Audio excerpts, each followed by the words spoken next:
kami menyusuri jejak seorang budak muslim di Amerika bernama Omar Ibnu Said. Menelusuri bagaimana Islam masuk ke Amerika melalui perbudakan. Benarkah Omar Ibnu Said seorang pangeran dari Arab? Apakah ia seorang cendekiawan muslim? Dan benarkah perbudakan membuatnya pindah keyakinan?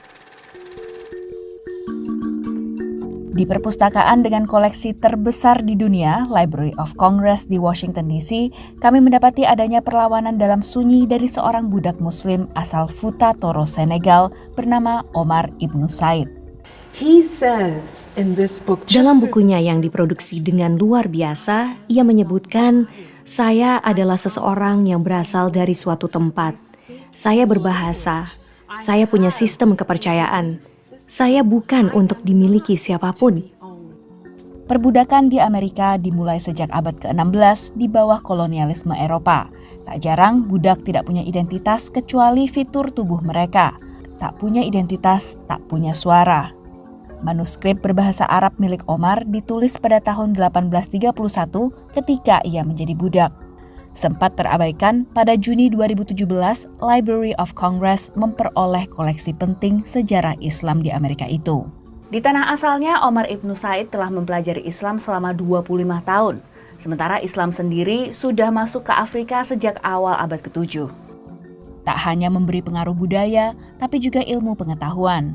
Tanpa ada yang memahami bahasa Arab di kala itu, tulisan Omar terpelihara tanpa sensor.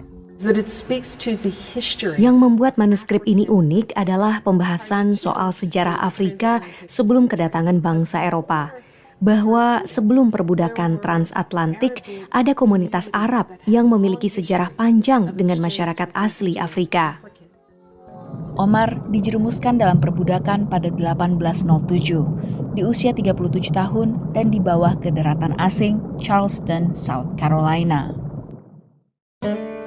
Omar bersama warga Afrika lain yang diperjualbelikan sebagai budak dijejalkan ke kapal dalam kondisi tak manusiawi. Ketika sampai di Amerika, mereka dijejakkan di pasar, salah satunya seperti yang ada di Charleston ini, yang kini telah beralih fungsi menjadi museum. Salah satu pembenaran filosofis perbudakan dulunya adalah untuk mengedukasi dan membuat orang Afrika yang buta huruf menjadi bangsa yang beradab.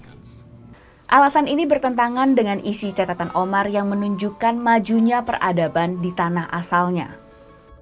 Siapa Omar Ibnu Said? Bagaimana ia mempertahankan keislamannya? Ikuti penelusuran kami dalam episode selanjutnya.